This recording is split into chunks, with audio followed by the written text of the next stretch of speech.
You know what? If there were a contest for who's been the most haunted by an HOA this century, I'd make the top 3. If not, take the absolute championship. Comment below where you're watching from and try to guess which of all the crazy things Karen has done was insane enough to make her shut up for good. This story begins like every disaster with a complaint filed by the HOA president. Karen, under the guise of protecting neighborhood safety, she called the cops to search my grandfather's 150-year-old ranch barn, claiming it showed signs of hiding dangerous materials. Too bad for her. That barn wasn't just a pile of old wood, it was a gateway to a piece of history she'd spent an entire decade trying to bury. And when the policio panned it up, what was waiting inside didn't just end the inspection early. It pushed Karen into a position she could never recover from. You don't want to miss what comes next. 3 months, that's how long I'd been living in my grandfather's old ranch house, when my phone buzzed with a call that would change everything. Sheriff Martinez was cut through the morning air like a blade through butter. Polite but carrying that unmistakable weight, that old me trouble was heading my way. Ethan Crossfield, we've received a formal complaint about your property. Need to schedule an inspection of your barn tomorrow morning. The way he said it with just a hint of curiosity in Histon made me wonder if even he thought the whole thing was a bit strange. I'd inherited this place from Grandpa Clayton after he passed 6 months ago, and honestly, I was still getting used to the idea of being a landowner. As a freelance software engineer, I was more comfortable debugging code than dealing with century-old barns and whatever drama came with small-town living. The ranch sat on the outskirts of Meadowbrook Heights, a neighborhood that had grown up around it over the past 20 years, where once there had been nothing but rolling fields and the oak. Now there were neat rows of suburban homes with manicured lawns and homeowners association rules that seemed to multiply like rabbits. I was still processing Sheriff Martinez's call when I heard the sharp click of high heels on me gravel driveway. Through the kitchen window, I could see her approaching like a general preparing for battle. Karen Whitmore, HOA, President Extraordinaire, stood there like a bank executive about to foreclose on a loan, her face drawn tight as piano wire about to snap.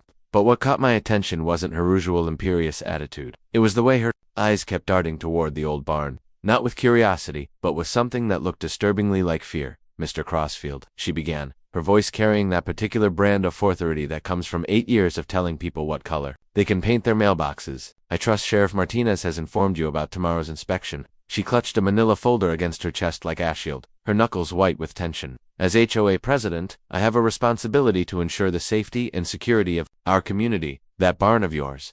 She pointed toward the weathered structure that had stood on this land since before her great-grandparents were born, has been showing signs of suspicious activity. I leaned against my doorframe studying her face. There was something off about the whole situation. Karen had been the bane of every property owner in Meadowbrook Heights for nearly a decade, but this felt different. She wasn't wearing her usual expression of righteous indignation. Instead, she looked like someone who'd been losing sleep, someone who was running scared. Suspicious activity? I asked, keeping my voice level. Mrs. Whitmore, that barn hasn't been opened in months. What exactly are you concerned about? Her response came too quickly, rehearsed, and brittle.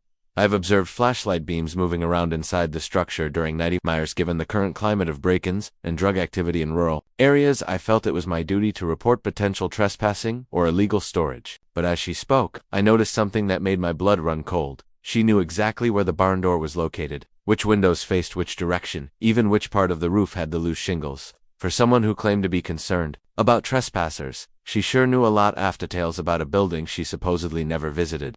The conversation that followed was a masterclass in passive-aggressive neighborhood politics. Karen insisted that the inspection was just a formality, while simultaneously implied that my refusal to cooperate would result in legal action.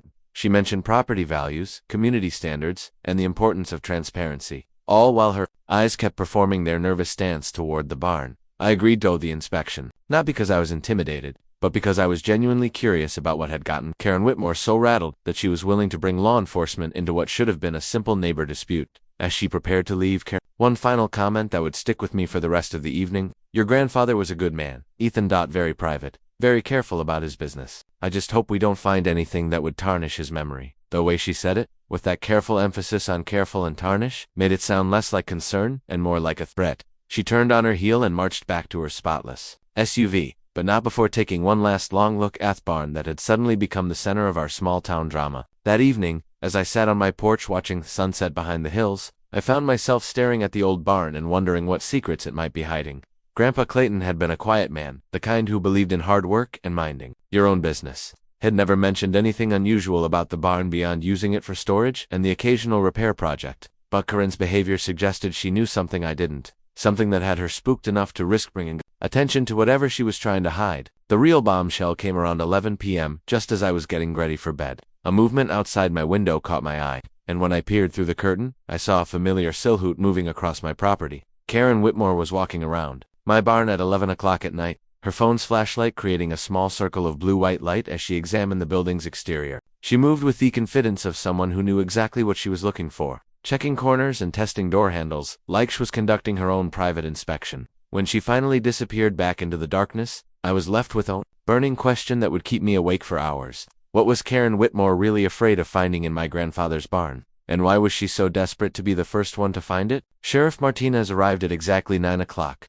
a.m., and the first thing that struck me wasn't his professional demeanor or the young officer trailing him. It was the way he glanced at Karen Whitmore with barely concealed skepticism. "Morning, Ethan," he said, shaking my hand with the firm grip of someone who'd been doing this job for 2 decades. "I'll be honest with you, this complaint is a bit unusual. Mrs. Whitmore's description of the suspicious activity is remarkably detailed. For someone who claims she's never been on your property before." His words hung in the air like a challenge, and I watched Karen's jaw tighten in response.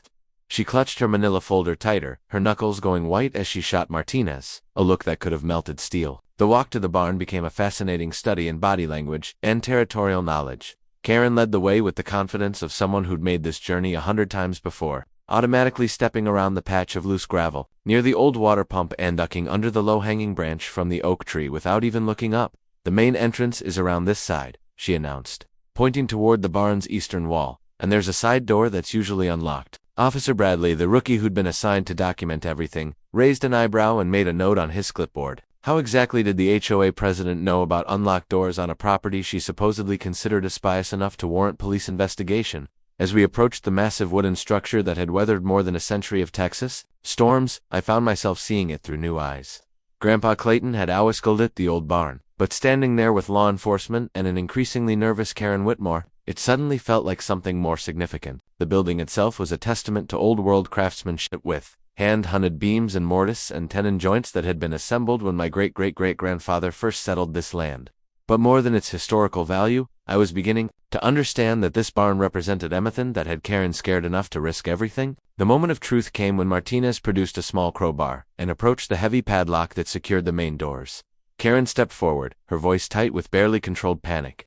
"Sheriff, perhaps we should reconsider this approach. If there really are dangerous materials inside, shouldn't we call in specialists? The fire department maybe, or hazmat?" Her suggestion was reasonable on the surface, but something about her urgency felt wrong. Martinez paused, studying her face with the practiced eye of someone who'd spent years reading people's intentions. "Mrs. Whitmore, if you're genuinely concerned about hazardous materials, why didn't you mention that in your original complaint? You specifically cited trespassing and possible drug activity." The lock gave way with a rusty groan that seemed to echo across the entire property, and as the barn doors swung open, decades of stored air rushed out, carrying the scent of old wood, machine oil, and something else I couldn't quite identify. The interior was exactly what you'd expect from a working ranch barn. Tools hanging from wall pegs, coils, off-rope, a few pieces of ancient farm equipment that probably hadn't run since the Carter administration. But Officer Bradley's flashlight beam caught something that made all of us stop in our tracks. In the far corner, partially hidden beneath a canvas tarp, was what appeared to be a metal safe, old and substantial, the kind that would take serious effort to move or crack open. Karen's reaction to the discovery was immediate antling. "That's probably just old financial records," she said quickly, her voice climbing an octave. "Farm equipment receipts, tax documents, things like that. Nothing that would interest law enforcement." But Martinez was already moving toward the safe, his curiosity clearly piqued by Karen's obvious disarray to downplay its significance. As his flashlight played across the barn's interior, illuminating decades of accumulated farm life, I began to notice other details that seemed oddly out of place. Newer power cables were running along the walls, a modern electrical outlet near the safe, and what looked like recent disturbances in the dust patterns on the floor. The discovery that changed everything came when Officer Bradley, exploring the barn's barometer, called out from near the back wall, "Sheriff, you need to see this." His voice carried a note of excitement mixed with confusion. We gathered around as he pointed his flashlight toward what initially looked like irregular floorboards, but closer inspection revealed something far more intriguing. A section of the wooden floor that didn't quite match the rest. Newer boards that had been carefully fitted to look old, but hadn't acquired the same weathered patina as their neighbors. "Looks like there might be some kind of cellar or storage space under here," Bradley observed, testing the boards with his foot and finding them surprisingly springy. Martinez knelt on his hands along the edges of the suspicious flooring, finding what appeared to be concealed hinges and a barely visible gap that suggested the section could be lifted. "Well, I'll be damned," he muttered, glancing up at Akron, whose face had gone pale as winter moonlight. "Mrs. Whitmore, you're trespassing." Complaint just got a lot more interesting. Karen took a step backward, her hands shaking as she fumbled with her phone. "Sheriff Martinez, I think we should stop here. Call in the proper authorities. Follow protocol. This could be dangerous." We didn't know what's down there, but Martinez was already working to lift the concealed panel. And when it finally gave way, with a groan of protesting wood, we found ourselves staring into a hand-dug cellar that hadn't been mentioned in any property records. The space below was larger than expected, maybe 8 feet by 10 feet, with wooden support beams and what appeared to be storage containers lined up along the walls. But what caught my attention wasn't the cellar itself. It was the way Karen Whitmore looked like she was about to either faint or run. Martinez shone his flashlight into the underground space and let out a low whistle. "Ethan," he said, his voice taking on a serious tone that made my stomach clench. "Did you know your grandfather had built himself a secret room down here?" But before I could answer, his flashlight beam found something that made all of us freeze. Sitting on a small wooden table in the center of the cellar was an old leather journal, and next to it, a metal box that looked like it had been waiting decades for someone to finally open it. The leather journal felt heavier in Sheriff Martinez's hands than its size hold have warranted, and when he opened it to the first page, I watched his weathered face transform from professional curiosity to something approaching shock. The handwriting was unmistakably my grandfather's, that careful script I remembered from birthday cards and Christmas notes. But the content was unlike anything I'd ever associated with the quiet farmer who'd raised cattle and minded his own business. "For 7 decades, Ethan Martinez said slowly, his voice carrying a weight that made my chest tighten, "this isn't a farming journal. Your grandfather was documenting something else entirely." He held the book so we could all see the first entry, dated the 15th of March 2008, and the words that followed made my blood run cold. "Today, I witnessed something that changed everything I thought I knew about my neighbors and my community." As Martinez read aloud from the journal, a picture began to emerge that shattered every assumption I'd held about my grandfather's quiet retirement years. The entries detailed a systematic operation involving undocumented diamond trees being transported through our county, but not in the way you might expect. Grandpa Clayton hadn't been facilitating illegal immigration. He'd been documenting what appeared to be a human trafficking network that used local infrastructure and corrupt officials to move people against their will. The journal contained dates, license plate numbers, and detailed descriptions of vehicles that had used the old ranch road behind our property, always under the cover of darkness, always carrying what Clayton described as cargo that cried, "Karen's." Reaction to these revelations was like watching someone's entire world collapse in real time. She kept interrupting Martinez's reading, demanding to see the journal herself, insisting that an old man's confused ramblings couldn't possibly be seriously, but there was something desperate in her protests, something that went beyond simple concern for my grandfather's reputation. "This is exactly why I was worried about that barn," she said, her voice climbing toward hysteria. "If word gets out about these wild accusations, it could destroy property values throughout the entire. We need to be very careful about how we handle this situation." The journal entries became more detailed and disturbing as Martinez continued reading. My grandfather had spent months observing and documenting what he believed was a coordinated effort involving multiple individuals, including someone he referred to only as KW. The entries about this person were particularly damning, describing someone who worked in a position of local authority and seemed to have advanced knowledge of transportation schedules and routes. "KW was here again today," read one entry from July 2009. "Cha seemed nervous, kept checking her phone, and when the van arrived, she handed over what looked like a fitro documents. I managed to photograph the license plate, but I'm beginning to realize this operation is much larger than I initially suspected." What struck me most wasn't just the content of these entries, but the methodical way my grandfather had approached what was a dangerous investigation. This wasn't the work of a paranoid old man. These were the careful observations of someone who understood he was documenting something criminal and wanted to ensure his evidence would be bulletproof. Each entry included specific times, weather conditions, and detailed descriptions of individuals and vehicles. He'd even created a simple coding system to protect the identities of what he called potential witnesses while ensuring that anyone reading the journal would be able to decode his. Karen's behavior during this revelation was becoming increasingly erratic. When Martinez read the entry mentioning KW, she grabbed for the journal, claiming she needed to verify that the handwriting was authentic before we jumped to any conclusions. The sheriff pulled the book away from her reach, his expression growing more suspicious by the minute. "Mrs. Whitmore, why are you so concerned about the accuracy of these entries? If they're just the confused ramblings of an elderly man, why does it matter whether we take them seriously?" Her response was a jumbled mess of concerns about legal liability, community reputation, and the importance of proper chain of evidence procedures. The metal box that Officer Bradley retrieved from the cellar proved to contain the physical evidence that supported every word in my grandfather's journal. Photographs, taken with a telephoto lens, showed vehicles, license plates, and individuals whose faces were clearly visible despite the nighttime conditions. But it was the photograph Martinez pulled from the bottom of the stack that made the entire barn fraudulent. The image showed a woman in her 30s standing next to a white panel van with its rear doors open, holding what appeared to be a clipboard and cash.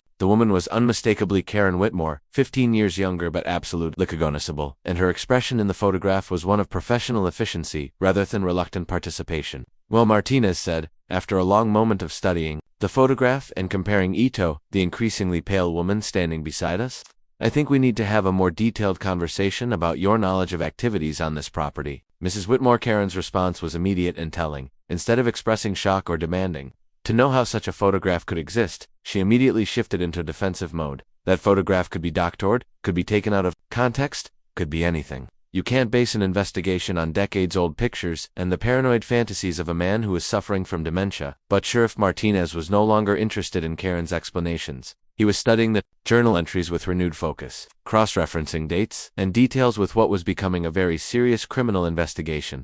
Ethan, he said without looking up from the pages, I need you to understand that what we've found here isn't just evidence of historical criminal activity. If your grandfather's Doshantan is accurate, and if these photographs are genuine, then we're looking at a conspiracy that involved with multiple individuals over several years. He paused, glancing meaningfully at Karen before continuing, and some of those individuals might still be active in our community today. The final photograph in the collection provided the moment that would haunt my dreams for weeks to come. It showed the same white van, but this time the rear doors revealed the cargo my grandfather had been so carefully documenting. Silhouetted figures, clearly human, crowded together in conditions that no one should ever have to endure. And standing beside the van, no longer just holding a clipboard, but actively directing the operation, was Karen Whitmore. The timestamp on the photograph showed it had been taken less than 50 feet from where we now stood, and the expression on her face was one of someone completely in control of a situation she had no right to be controlling. The silence that followed my discovery of Karen's photograph stretched on for what felt like hours, but was probably on. I found myself staring at this woman I'd known as nothing more than an overzealous HOA president, trying to reconcile the efficient criminal I saw in those decades-old photographs with the increasingly desperate person standing in my grandfather's barn. His face had gone through several color changes, from pale to flushed tone, almost grayish-white, that made her look like she was about to be sick. When she finally spoke, her voice was barely above a whisper, and the confident authority that had defined every previous interaction I'd had with her was completely gone. Those photographs don't prove anything, she said, but even she didn't sound convinced by her own words. Officer Bradley had been busy photographing the evidence with his digital camera, and when he looked up from the metal box, his expression was that of someone who just realized they were dealing with something far more serious than a simple trespassing complaint. Sheriff, he said, holding up a manila envelope that had been tucked beneath the photographs. There's more documentation here. Looks like financial records, maybe transaction logs. Martinez took the envelope and spread its contents across the makeshift table my grandfather had constructed in his secret cellar, and what we saw there painted a picture of systematic corruption that went far beyond anything I could have imagined. The documents revealed that Karen Whitmore hadn't just been a passive observer or reluctant participant in the trafficking operation. She'd been a key facilitator with access to official transportation permits and licensing documentation. Her position at the County Transportation Office, a job she'd held from 2007 to 2011, had given her the authority to issue legitimate-looking permits for vehicles that were being used to transport human cargo across state lines. The financial records showed regular payments, sometimes as much as $5,000 per month, deposited into an account that bore her maiden name and a post office box address that no longer existed.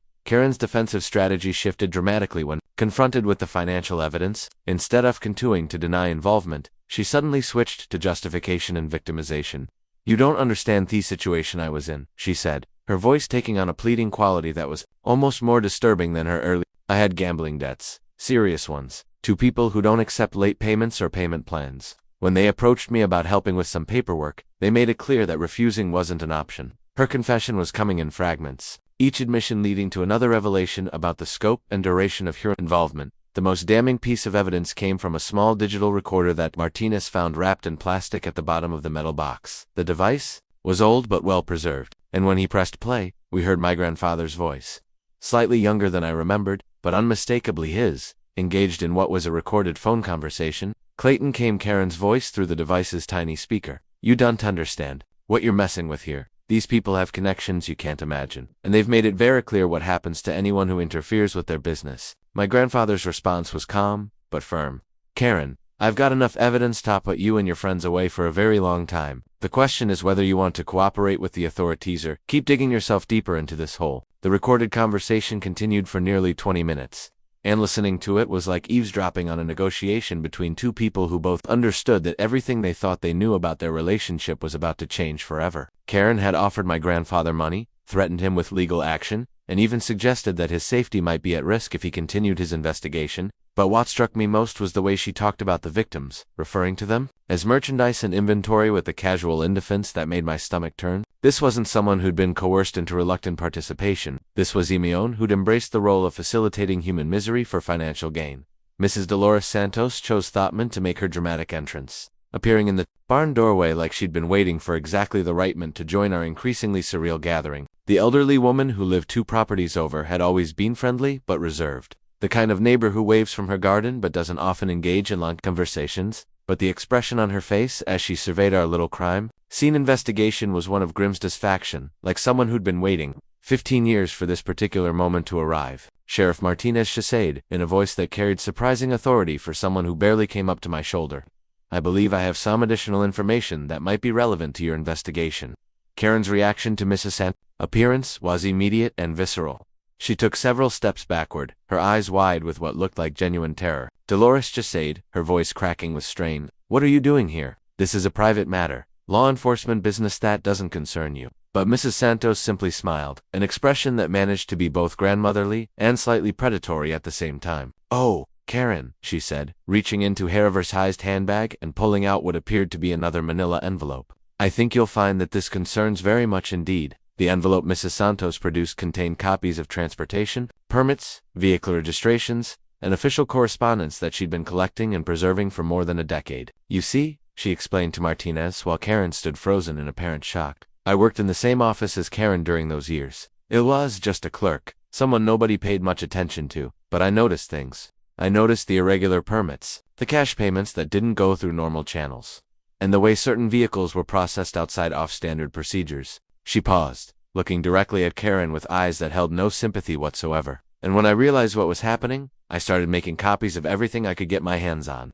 The final revelation came when Mrs. Santos opened her envelope and spread its contents next to the evidence we'd already discovered. The documents were official copies complete with departmental stamps and signatures, showing a clear pattern of permit fraud that had enabled the transportation of an estimated 30 to 40 individuals over 3 years. But what made Karen finally break down completely was the last document in the stack, a memo bearing her signature that authorized the use of county transportation permits for what was described as humanitarian relocation services. But with something far more sinister, Mrs. Santos's revelation that she'd been secretly documenting Karen's activities for over a decade, transformed our barn from a simple storage space into what felt like the headquarters of a 15-year investigation that was finally reaching its conclusion. The elderly woman moved with surprising agility, spread her carefully preserved documents across my grandfather's makeshift table, each piece of paper representing another nail in Karen's rapidly closing coffin. "Your grandfather and I began corresponding in 2009, she explained to me while Karen stood frozen in what appeared to be complete shock.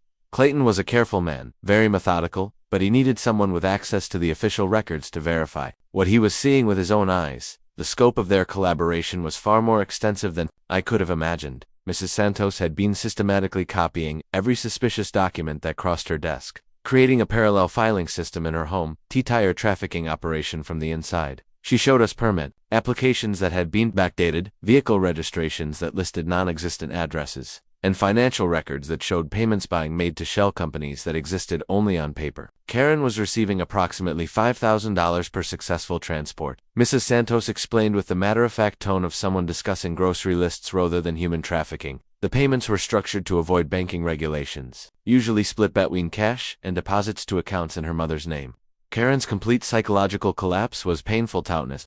Even knowing what she'd done, she slumped against the barn wall like a deflated balloon, her careful maintained facade of suburban respectability crumbling with each new piece of evidence. When she finally spoke, her voice was barely audible, and completely devoid of the authority that had defined her for as long as I'd known. "You don't understand the pressure I was under," she whispered, tears streaming down her face. "The people I owed money to, they weren't the kind who accept excuses or payment plans. When they told me I could work off my debt by helping with some paperwork, I thought it would just be a few months, just enough to get them off my back. But Mrs. Santos wasn't finished with her revelations. She produced a series of photographs that she'd taken from Harafe's window, which had a clear view of the county transportation department's parking lot. The images showed Karen meeting with individuals who were not county employees, exchanging envelopes, and having conversations that looked far too intense for routine business discussions. I started photographing these meetings after I noticed that pattern, Mrs. Santos explained. Every time Karen had one of these parking lot conversations, we'd see an unusual permit request within 48 hours. The human cost of Karen's actions became devastatingly clear when Mrs. Santos opened a folder containing what she called her victim documentation. Working with my grandfather, she'd managed to identify at least 30 individuals who had been transported through our county using the fraudulent permits Karen had provided. Some had been rescued by law enforcement in other states. Others had simply disappeared into a system that treated human beings as disposable commodities. Each of those permits Karen signed represented real people, Mrs. Santos said, her voice growing harder with each word. Mothers separated from their children, families torn apart, people who trusted the wrong person at the wrong time and paid for it with their freedom. Sheriff Martinez had been taking notes throughout Mrs. Santos's presentation, but when she mentioned my grandfather's final communications, High's entire demeanor changed. Mrs. Santos, he said slowly, are you telling me that Clayton Crossfield was still actively investigating this case when he died? The question hung in the air like a loaded weapon, and I felt something cold settle in my stomach as I realized where this conversation was heading. Mrs. Santos nodded grimly and produced what appeared to be a printout of an email dated just 3 days before my grandfather's death. The email was addressed to the FBI's regional field office and contained a detailed summary of everything my grandfather and Mrs. Santos had discovered over their years of investigation. But what made my blood run cold was the final paragraph where my grandfather wrote that he'd recently learned Karen was planning to destroy Vadance and that he feared for his safety. If she discovered how much he knew about her activities, I'm attaching gold the documentation Mrs. Santos and I have collected, the email concluded. If something happens to me, please know that this evidence represents the last 15 years of my life. And I believe Karen Whitmore and her associates will stop at nothing to keep their crimes hidden. Karen's response to hearing this email is the final confirmation of everything we'd suspected. Instead of expressing shock or demanding proof, she immediately began making excuses and trying to minimize her role in what had been a much larger operation. Clayton didn't understand the whole situation, she said desperately. I was just a small part of something much bigger, someone who processed paperwork and asked no questions. I never hurt anyone directly, never laid a hand on any of those people. But her justifications only served to confirm that she knew exactly what had happened to those people and had continued her involvement. Despite understanding the consequences, the revelation that Karen had been actively trying to purchase my grandfather's property for the past 8 years suddenly made perfect sense. Mrs. Santos produced a folder containing copies of every offer Karen had made, including several attempts to buy Thielen through shell companies and real estate investment groups. She's been desperate to get control of this property, Mrs. Santos explained. She knew that Clayton had hidden evidence somewhere on the ranch, and she couldn't risk having it discovered by new owner Swo, might be more curious than an elderly farmer. Sheriff Martinez's phone chose that moment to ring, and the brief conversation that followed changed the entire atmosphere in the barn. When he hung up, his expression was grim but satisfied. That was Agent Sarah Chen from the FBI field office in Austin, he announced. They've been investigating HOA financial irregularities in this area for the past 3 years. And they're very interested in what we've discovered here today. He looked directly at Karen, who had gone pale as death. Mrs. Whitmore, I think you should know that the FBI has been watching Meadowbrook Heights for quite some time, and they've been waiting for exactly the kind of evidence we've uncovered in this barn. The final piece of Karen's confession came when she realized that her situation was completely hopeless. The HOA fees, she whispered, her voice barely audible. We've been using inflated HOA fees to launder money for years. Fake improvement projects, non-existent contractor payments, and maintenance services that never happened. The whole neighborhood association has been a front for washing money from various illegal activities. Her admission was the final confirmation that the corruption my grandfather had discovered was still active, still operating, and still destroying lives 15 years after he'd first started documenting its existence. Agent Sarah Chen arrived with a team that transformed my grandfather's old ranch into what looked like a federal crime. Seen within 30 minutes of Sheriff Martinez's phone call, the FBI's Suburban pulled up to the barn, followed by 2 additional vehicles carrying Gavadans, technicians, and digital forensic specialists, who moved with the kind of efficiency that suggested they'd been preparing for this moment much longer than any of us had realized. Agent Chen herself was a compact woman in her 40s who carried herself with the quiet authority of someone who'd spent years building cases against people who they were too smart to get caught. When she looked at Karen Whitmore, who was now sitting on Anna Verdon crate with her head in her hands, There was no satisfaction in her expression, just the professional focus off. Someone about to close a very old file. Mrs. Whitmore, Agent Chen, said her voice, carrying the weight of years of investigation. We've been waiting for this conversation for a very long time. She opened a tablet and showed Karen a series of photographs that made our discoveries look like amateur hour to what the federal government had been quietly assembling. The images showed Karen at various locations across 3 states, always in the company of individuals who were not involved in legitimate business activities. We've been tracking your associates since 2019, but we needed evidence that would connect you directly to Thay transportation, permits, and financial transactions. Today, thanks to your own decision to file that police complaint, you've given us everything we needed. The irony of Karen's situation was almost too perfect to believe. By trying to control the discovery of evidence by insisting on being present for the barn inspection, she had inadvertently created the legal framework that allowed federal agents to seize everything. My grandfather and Mrs. Santos had spent years collecting. If you hadn't filed that complaint, Agent Chen explained with something that might have been amusement, we would have needed warrants, court orders, and months of legal proceedings to access these. Instead, you invited law enforcement onto the property and participated in the discovery process. Everything we found here today is completely admissible in federal court. The scope of the FBI's investigation was staggering. Agent Chen's team had been monitoring HOA financial transactions across the entire region, tracking patterns of inflated fees and suspicious contractor payments that had been used to launder money from various criminal enterprises. Meadowbrook Heights wasn't unique. It was part of a network of suburban neighborhoods where homeowners associations had been converted into money-laundering operations that hid in plain sight among the mundane bureaucracy of residential life. Your HOA has processed approximately $2 million in fraudulent transactions over the past 5 years, Agent Chen told Karen, whose face had gone beyond polento, something approaching gray. But the revelation that shattered what remained of Karen's composure came when Agent Chen mentioned the response to social media coverage of the investigation. News of the barn discovery had somehow enriched online communities of trafficking survivors, and the FBI had received contact from individuals who recognized locations and details from the evidence we'd uncovered. 3 of them have positively identified you from photographs. Agent Chen told Karen, they remember your voice, your manner of speaking, and specific details though you process their transportation documents. They're prepared to testify about their experiences and your role in facilitating their captivity. The moment of Karen's arrest was surreal in its mundane efficiency. There were no dramatic confrontations or desperate escape attempts. Just Agent Chen, reading Miranda rights while evidence technicians continued photographing and cataloging the contents of my grandfather's secret cellar. Karen's only response was a broken whisper about how she'd just been following orders and never meant for anyone to get hurt. Words that echoed with the hollow ring of justifications that have been offered by criminals throughout history. As the handcuffs clicked into place, I found myself not feeling the satisfaction I'd expected, but rather a deep sadness for all lives that had been damaged by this woman's choices.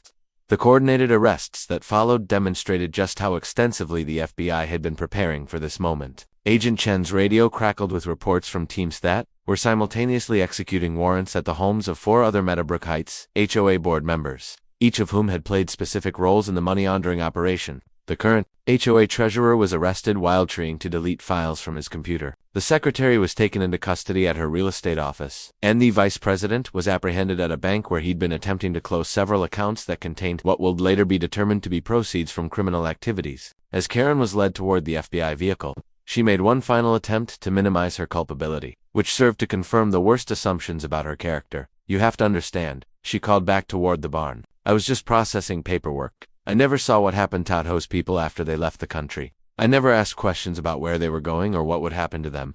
But her words only lighted the willful ignorance that had allowed her to profit from human misery while maintaining the fiction that she wasn't responsible for the consequences of her actions. The final twist came when Agent Chen showed me a tablet displaying recent financial records from Meadowbrook Heights HOA accounts. The association had been collecting nearly double the standard fees for the area, with the excess money being funneled through a series of fake maintenance contracts and improvement projects that existed only on paper. Your neighbors have been unknowingly funding a criminal enterprise for years, Agent Chen explained. Every time they paid their HOA fees, thinking they were contributing to community improvements, a portion of that money was being used to facilitate various illegal activities, including human trafficking, drug transportation, and financial fraud. The sight of Karen Whitmore being driven away in the back of a federal vehicle, her 15-year reign as neighborhood dictator finally ended, have felt like a victory. Instead, standing in the barn that had hidden so many secrets for so long, I felt the weight of my grandfather's sacrifice and the realization that justice, when it finally comes, often arrives too late for those who needed it most. Agent Chen approached me as her team finished processing the scene, her expression softer than it had been during the arrest. Your grandfather was a hero, she said simply. He spent the last years of his life documenting crimes that law enforcement couldn't see, and his work is going to save lives. This case will serve as a template for investigating similar operations across the country. 6 months after that morning in my grandfather's barn, I found myself sitting in a federal courthouse watching Karen Whitmore receive a 25-year prison sentence for her role in what prosecutors called one of the most sophisticated human trafficking and money laundering operations ever uncovered in rural Texas. The woman who had unsetterized an entire neighborhood with her arbitrary HOA regulations now sat hunched in an orange jumpsuit, looking smaller and more fragile than I'd ever imagined possible. Judge Patricia Morrison's words carried the weight off justice that had been 15 years in the making. Mrs. Whitmore, your actions facilitated the exploitation and suffering of dozens of innocent people, and your abuse of public trust represents a betrayal of everything our legal system is designed to protect. The ripple effects of Karen's arrest had transformed Meadowbrook Heights in ways that went far beyond simple relief at her departure. The entire HOA board had been dissolved and replaced, with residents who committed to complete financial transparency and monthly meetings that had once been dominated by Karen's authoritarian rulemaking, now focused on genuine community improvement projects and open discussions about neighborhood priorities. Mrs. Santos, despite her advanced age, had been elected as the new president with a mandate to ensure that nothing like the previous administration corruption could ever happen again. The human cost of Karen's crimes became devastatingly real during the trial proceedings. When 12 survivors of the trafficking network testified about their experiences, their stories painted a picture of systematic exploitation that went far beyond the simple transportation fraud we'd initially discovered. Families had been separated, children had disappeared into systems designed to erase their identities, and adults had been forced into various forms of labor that amounted to modern slavery. One woman, Maria Santos, no relation to my neighbor, Mrs. Santos, testified that she'd been transported through our county in 2009 and had spent 3 years in captivity before managing to escape and contact authorities. The social media response to the case had been overwhelming in its scope and intensity. Video footage of Karen's arrest taken by neighbors who'd been drawn to the scene by the FBI, VEHICLES, had gone viral with over 5 million views and spawned hashtags like #Justice for Grandpa Clayton and #HO Corruption that trended for weeks. Documentary filmmakers had reached out about telling the story. True crime podcasters had dedicated an entire series to the case, and 3 major streaming services had inquired about adaptation rights. The story had resonated with people who'd experienced their battles with overzealous homeowners associations, but more importantly, it had brought attention to the hidden networks that facilitate human trafficking in suburban America. The transformation of my grandfather's ranch into the Clayton Crossfield Center for Trafficking Survivors was perhaps the most meaningful outcome of the entire ordeal. Working with federal grants and private donations that poured in after the story gained national attention, we'd converted the property into our residential facility that provided temporary housing, counseling services, and legal assistance for people from trafficking situations. The barn that had hidden so many secrets for so long was now a meeting space where survivors could share their experiences and support each other's healing processes. Mrs. Santos had become something of a local celebrity, featured in magazine articles and television interviews about the importance of ordinary citizens documenting suspicious activities in their communities. Despite her newfound fame, she remained the same practical, observant woman who'd spent decades quietly protecting evidence that would eventually bring down a criminal network. She'd also become a surrogate grandmother figure in my life, stopping by the ranch regularly to check on the progress of the Survivor Center, and to share stories about my grandfather that helped me understand the man he'd truly been. The letter, that arrived exactly 1 year after my grandfather's death, was the final piece of a puzzle that had taken months to fully comprehend. The envelope bore a law firm's return address and contained a note explaining that Clayton Crossfield had arranged for automatic delivery of a sealed letter 1 year after his passing. His handwriting, so familiar from the journal entries we'd discovered, conveyed a mixture of apology, explanation, and hope that brought tears to my eyes. Dear Ethan, the letter began. If you're reading this, it means that the truth has finally come to light, and Karen Whitmore has faced the consequences of her actions. My grandfather's letter revealed details about his investigation that even Mrs. Santos hadn't known, including his direct communication with FBI agents on this careful documentation of death threats he'd received from Karen's associates. He'd known that his life was in danger, but he'd continued his work because he understood that stopping the trafficking network was more important than his safety. I've lived a full life, he wrote, but those people being transported through our county deserve a chance to live theirs. If my death brings attention to their suffering and helps bring their tormentors to justice, then it will have served a purpose. The community response to the revelations about HOA corruption had sparked investigations in dozens of similar neighborhoods across Texas and neighboring states. Federal prosecutors had launched what they called Operation Clean House, a coordinated effort to identify and prosecute homeowners associations that were being used as fronts for money laundering and other criminal activities. The success of the Meadowbrook Heights case had provided a template for investigators, and similar arrests were being made in communities where residents had previously assumed their biggest problem was overly strict landscaping requirements. As I stood on my porch that evening, looking out at the same barn that had started this entire journey, I reflected on how much had changed since that morning when Conran Whitmore had marched up my driveway with her manila folder and her secrets. The request to serve as the new HOA president continued to air irregularly, but I developed a standard response that usually got a laugh. After everything that's happened, who would want to be the person neighbors call Karen? But the truth was the position held no appeal for me because I'd learned that real community leadership came from people like Mrs. Santos and my grandfather who worked quietly behind the scenes to protect others, rather than seeking authority for its own sake.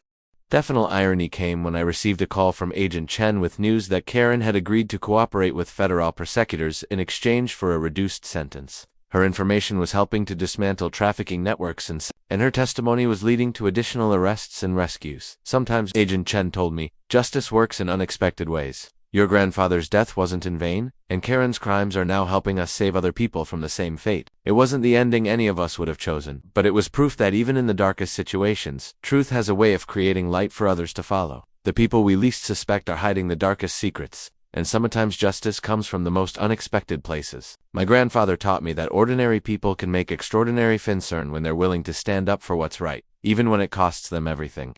Have you ever encountered someone in your community who seemed controlling, too interested in everyone else's business? Share your HOA horror stories or neighborhood drama in the comments below. You never know what patterns might emerge when we all share our experiences. If this story resonated with you, please like this video, subscribe to Happer Stories for more incredible true tales, and share this with someone who believes in the power of justice. And hey, if you think stories like this deserve to be told, maybe consider supporting us with as mail donation. Every bit helps us keep bringing you these amazing real-life mysteries. Thanks for watching, and remember, the truth has a way of coming out, no matter how long it takes.